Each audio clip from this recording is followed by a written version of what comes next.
Liam was not like other boys in the village.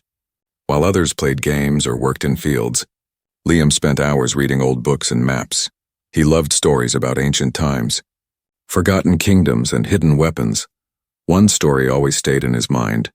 It was about a dark cave hidden deep inside the mountains. People said it was cursed.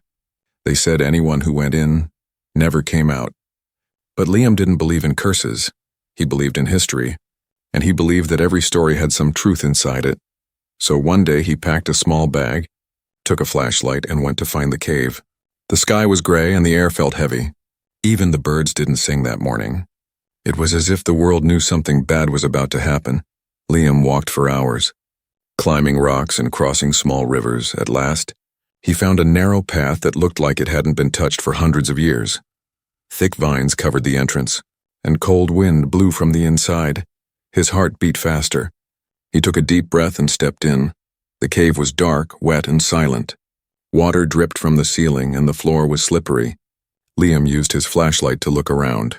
He saw strange symbols on the walls, carved deep into the stone. They were glowing very faintly, as if the light from his torch woke them up. The air grew colder as he walked deeper. He didn't know how long he walked, but suddenly, the tunnel opened into a large hidden chamber. In the middle of the chamber stood something strange. A sword standing upright stuck into a black stone. Dust covered it, but even then it seemed to shine a little. The stone around it was cracked, and the ground had red marks like dried blood. Liam felt something strange in his chest, like a whisper inside his heart. He moved closer step by step, not blinking. The sword didn't look old. In fact, it looked as if someone had placed it there just yesterday. He reached out slowly, his hand shaking. As soon as his fingers touched the handle, everything changed. The sword was warm, like it had been waiting for him. Suddenly the ground shook, and the walls began to glow. A deep, dark voice hissed in his ears. "You shouldn't have touched it." Liam jumped back. But the sword stuck to his hand. He tried to drop it, but his fingers wouldn't open. The voice spoke again, louder this time. "You woke me, little thief. Now we are one," it said. Liam screamed, but no sound came out. His body shook, and black lines appeared on his arm, spreading from where he held the sword. His flashlight broke and fell to the ground. The only light now came from the sword, glowing red like fire trapped in metal. The chamber began to collapse, stones falling from above. Liam ran, holding the sword tightly even though he didn't want to. The cave seemed longer now, the way out harder to find. But somehow he escaped, rolling out just as the entrance sealed behind him with a crash. He lay on the ground, breathing hard, staring at the sword in his hand. The black lines on his arm were still there, and they were moving. Not like tattoos, more like something alive. He sat up, still shaking. "What is this sword?" he whispered. The voice returned, quiet but clear. "I waited 500 years, and you came, and now we are bound." Liam looked around. The world felt different now. The sky was darker and the wind colder. Birds flew in circles, and the trees made no sound. The land had changed, or maybe he had, back in the village. An old man opened his eyes. He whispered in fear, "The sword of shadows has awakened." And the boy, he touched it. Liam didn't sleep that night. He just sat near a fire he made in the forest, staring at the sword still stuck to his hand. He had tried everything to let it go. He had pulled, pushed, screamed, even hit it with a rock, but the sword didn't move. It had become part of him. The red glow from the blade had faded, but the black lines on his arm were still alive, crawling slowly under his skin like shadows made of smoke. Each time they moved, he felt a cold touch inside his bones. He didn't know if it was magic, poison, or something worse. He was scared, but deep inside he was also curious. Why him? Why now, after 500 years? Then, without warning, the sword lifted itself from the ground. Liam didn't move it. His arm moved on its own. The blade floated in front of him, glowing softly in the dark. And then it spoke again, but not out loud. The voice came from inside his mind. "You belong to me now," it whispered. "You are my hand, my path, my rebirth." Liam stood up, shaking. "Who are you?" he asked out loud. There was silence, and then images. His eyes rolled back as visions flooded his head. He saw a kingdom on fire, soldiers made of smoke. He saw a tall man holding the same sword, standing alone against 100 enemies. The man's face looked calm, but his eyes were empty. There was no joy in his victory, only rage, only hunger. Then the vision changed. Liam saw people running. Not from monsters, but from the man with the sword. The hero had become a shadow, and the shadow had become a curse. The sword didn't just kill, it took. Every soul it touched became part of it. And now that sword had chosen Liam. He fell to his knees, sweating. "I don't want this," he whispered. "You touched me," the voice hissed. "You called me. I was cold for 500 winters, but your touch gave me heat. You lit the fire again." Liam stood, holding the sword with both hands. "If I let go, will it stop?" The sword laughed, a cruel sound that echoed through the trees. "You cannot let go. You are the one I chose." Suddenly, he heard a noise. Leaves rustled behind him. Liam turned quickly, sword ready. A wild boar charged from the trees. Eyes red, foam at its mouth. Without thinking, Liam moved. His arm swung the sword before he could stop it. One clean slice and the boar was dead. But the strange thing was he hadn't felt the weight. The sword was light like air and faster than his mind. Then something terrifying happened. The black lines on his arm glowed, and he felt a spark inside his chest. He looked at the boar's body. It was turning to ash, as if the sword had not just killed it but erased it from the world. Liam backed away, breathing hard. "No, no, no," he whispered. The voice inside him smiled. "You're learning," it said. "The sword is not for killing only. It is for cleansing, for ending what should not be." Liam ran. Through trees, across streams, past rocks. He ran until his legs hurt, until the sky turned orange with the rising sun. He stopped near an old bridge and sat down. Gasping for breath, he thought maybe he could hide. Maybe he could sleep and wake up without the sword. But when he looked at his reflection in the river, he froze. His eyes were no longer brown. They had a red ring around the iris, glowing softly. He touched his face. He didn't feel like himself anymore. He looked like someone else, someone ancient, someone dangerous and far away. On a dark mountain covered in ice, something opened its eyes. Red, burning eyes. A dark shape rose from stone, taller than any man, with wings made of shadow. It spoke one word, deep and angry. "Returned." The wind shifted, and animals in the forest ran without knowing why. Something evil had awakened, and it was coming for the boy with the sword. Back at the river, Liam stared at his reflection. "I don't want this," he said again, softer. But the sword hummed in his hand, almost like it was singing, and the voice inside whispered, "You were born for this." The sky above the frozen mountains turned black. Winds screamed through sharp cliffs as snow flew like knives.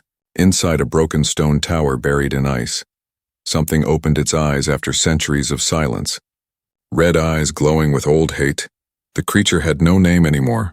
Only memory, only hunger. It was once a king. But the sword took everything from him. It burned his army, swallowed his soul, and locked him under the mountain. All because he tried to use the sword for himself. Now the sword had found a new hand. A new fool. A boy. The creature stood tall, made of shadows and ash. Chains of ice cracked and fell from its body. It stepped forward and the ground shook. Far below, animals ran, trees bent, and rivers changed direction. The world remembered the old fear. The fear of the one who could not die. Back in the forest, Liam felt a sharp pain in his chest. He gasped and dropped to his knees. The sword in his hand glowed red again. Hotter than before, he heard the voice again. But this time it was afraid. "It has woken," the voice hissed. "The lost king rises." Liam didn't understand. "What king?" he asked, breathing hard. "Your enemy," the sword replied. "The one who tried to master me and failed. He was buried for 500 years. But your touch broke the seal." Liam felt sick. He never wanted to break anything. He only wanted to explore, to learn. But now he had started something huge, something deadly. The sword pulsed in his hand like a heartbeat. Fast, strong, alive. Then, from behind the trees, came footsteps, soft, careful, but not human. Liam stood and raised the sword. A tall creature stepped into the light, its face hidden under a hood. It looked human, but its eyes glowed yellow. Its skin was cracked like dried earth. It spoke with a dry voice. "The sword awakens, so the world begins to die again?" Liam stayed silent, his heart pounding. "Who are you?" he asked. The creature smiled slowly. "I am a watcher," it said. "My people were created to guard the seal, to keep the king asleep. And now you, little spark, have undone our work." Liam lowered the sword a little. "I didn't mean to," he said. The watcher nodded. "Of course you didn't," it said. But that changes nothing. It stepped closer and looked at the sword in Liam's hand. That weapon eats time, memory, even souls, the Watcher whispered. It chose you for a reason, but the price will be high. Liam looked down at the sword. He didn't feel strong holding it. He felt heavy, tired, and scared. What do I do? Liam asked. The Watcher looked at him for a long moment. Run, it said. Run fast and find the girl in the glass. She is the last of the flame circle. She alone can help you. Liam blinked, confused. The girl in the glass? Before the Watcher could answer, a dark mist rolled across the forest. The Watcher's eyes widened in fear. It's too late, it whispered. He has sent his shadows. Out of the mist came tall figures with long arms and no faces. They moved fast, silent like smoke shaped into monsters. The Watcher pushed Liam back. Go! It shouted, I'll hold them! Liam ran, the sword lighting the way. Behind him he heard the sounds of battle, fire, growls, screams. He didn't look back. He couldn't. He ran until his legs gave out, then he crawled. And when he could crawl no more, he fell. He woke up near a lake. His clothes soaked with sweat and blood. The sword was still in his hand. Quiet now. The voice spoke, but softer than before. The war begins again, it said. Prepare yourself, Spark. Liam sat up slowly, his body aching. Above him the sky flashed with dark clouds, and in the distance the mountain screamed. Not like a sound made by nature, but like something alive and angry. The king was coming, and Liam was the one he wanted. Liam sat near the lake, cold wind brushing his face. He had run all night, but no place felt safe anymore. His hand still held the sword. Though he hadn't tried to grip it, it was like the weapon had become a part of his skin. The voice inside the sword had gone silent, but the pain in his chest told him the war was only beginning. He remembered the Watcher's words, find the girl in the glass. What did that mean? A girl inside a mirror? A crystal? A frozen prison? Liam didn't know, but something in him whispered, go east. So he followed that feeling through the woods, over hills, and into a land where the trees looked older than time. The ground glowed with soft blue light, and the wind sounded like distant singing. There, hidden between two cliffs, stood an ancient ruin. It looked like a temple, made of marble and gold. Broken statues guarded the doorway, their faces chipped but noble. And in the center of the temple was a tall glass pillar. Inside it floated a girl, asleep, glowing, untouched by time. Her hair was silver, her eyes closed, and her hands folded across her chest. She looked peaceful, like she was only dreaming. Liam stepped closer, the sword suddenly became warm again. And then the voice returned. You found her, it whispered. The last of the flame circle. Liam didn't understand.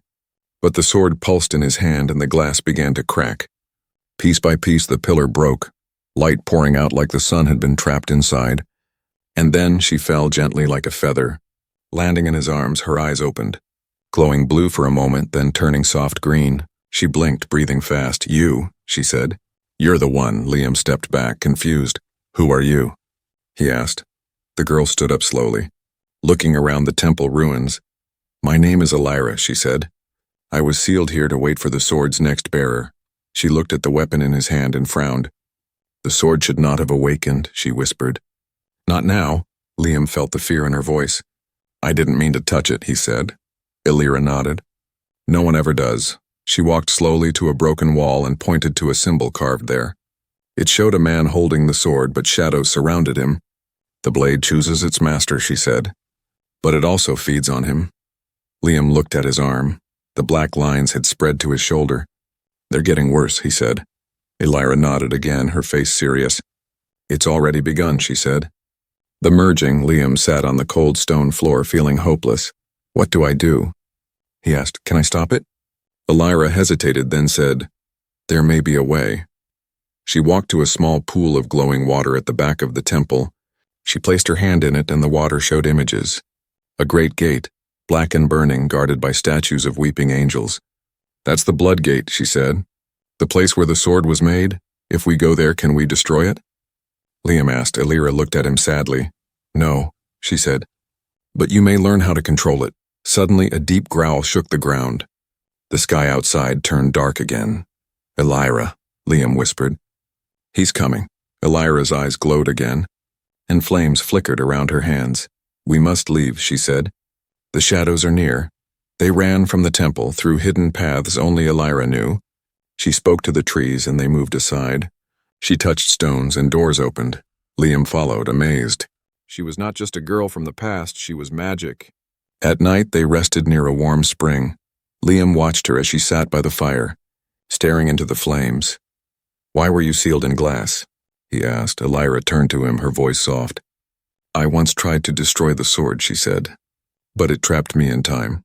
I thought I would sleep forever," she whispered. "But now you're here." Liam looked at the sword, now quiet in his hand.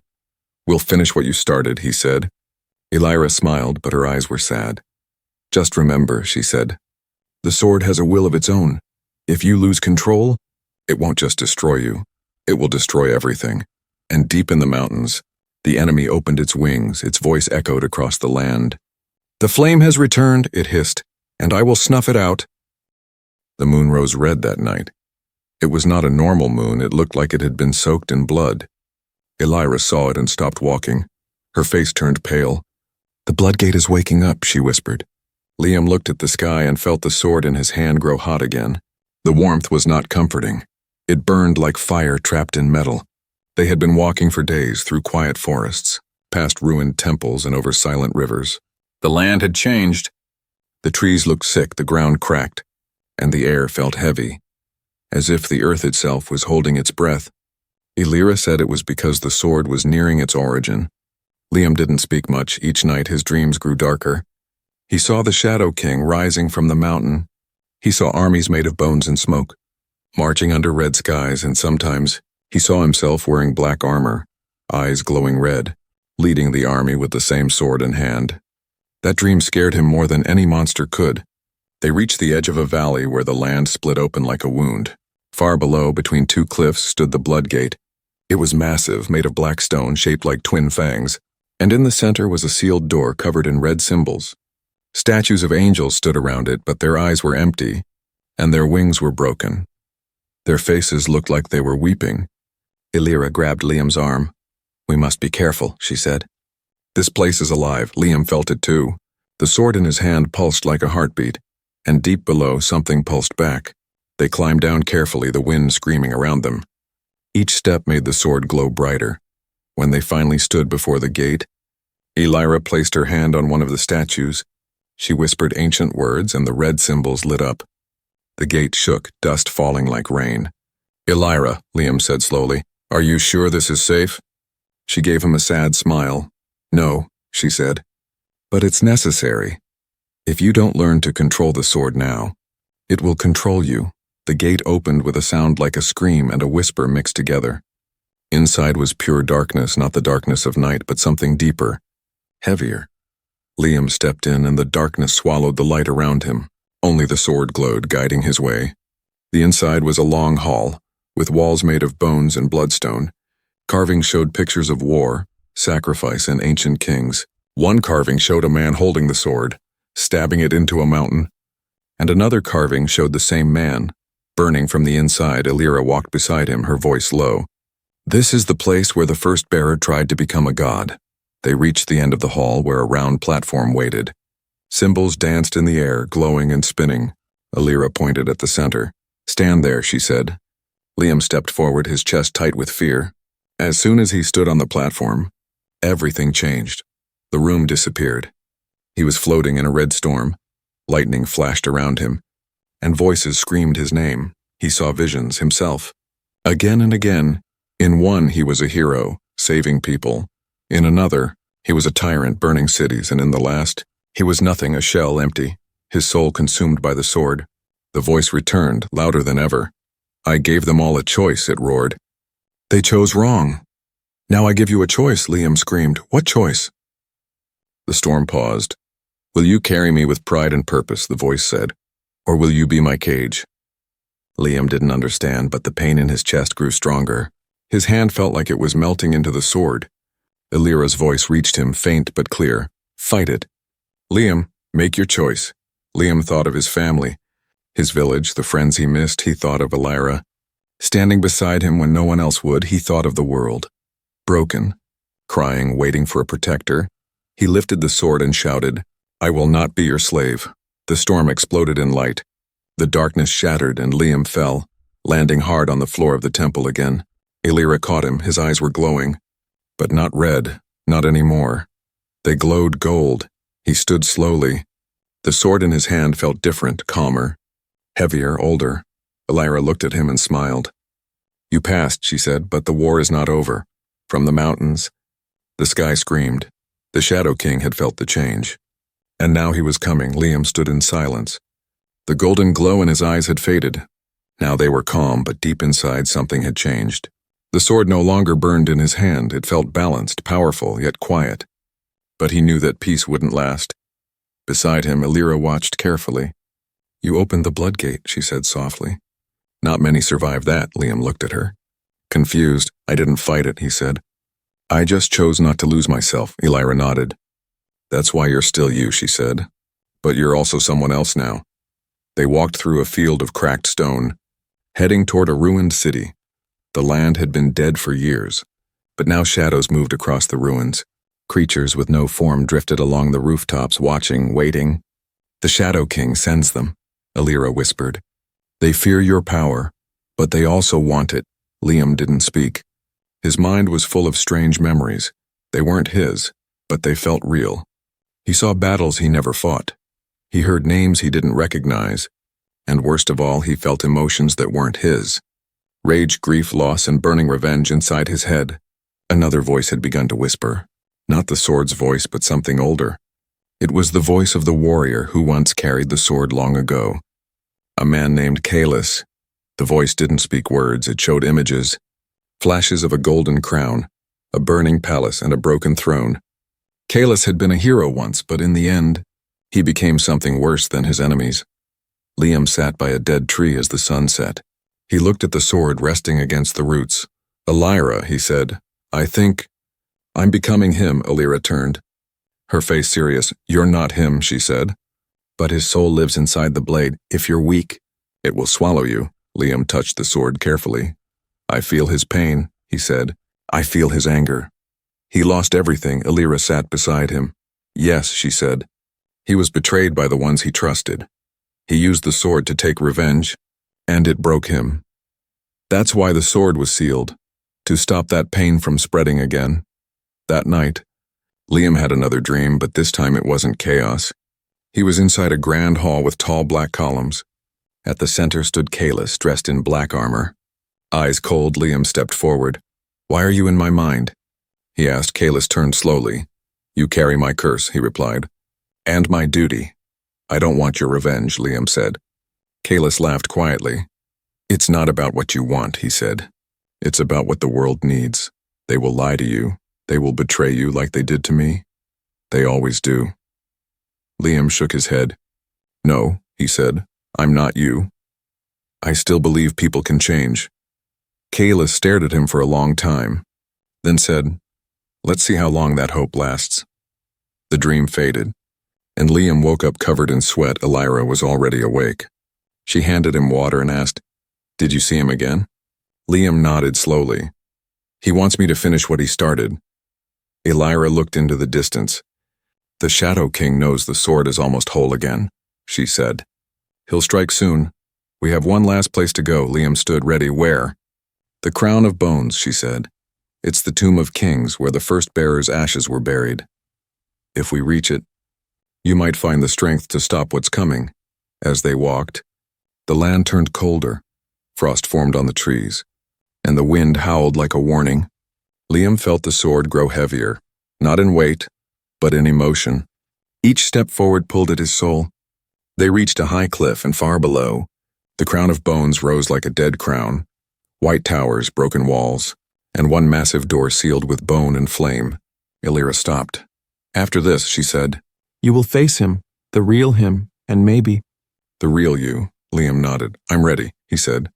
But inside he wasn't sure, because when he looked at his reflection in the sword's blade, he didn't see a boy anymore. He saw a warrior, and he didn't know if that was good or bad and far away. The Shadow King stood at the top of his mountain, his eyes glowing red. He spread his black wings and whispered, Come, child of the flame, let us finish what your soul began. The crown of bones was silent. It stood in the center of a frozen valley, cold winds screaming through its broken towers. Liam and Elira stood at the entrance, staring at the massive bone-carved doors. The air smelled like ash and snow. Even the birds had left this place. "This is where it ends," Elira said, her voice steady. Liam nodded, but his heart was beating like a drum. The sword in his hand was glowing again, not red, not gold, but white, like it had no more lies to hide. They pushed the doors open. Inside was a great hall, lined with stone coffins and burning torches that lit themselves.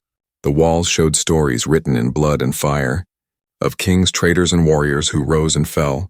At the far end of the hall was a throne made of bones, and sitting on that throne was the Shadow King. He was taller than any man, with wings folded behind him like a sleeping beast. His face was hidden by a silver mask, cracked in the center.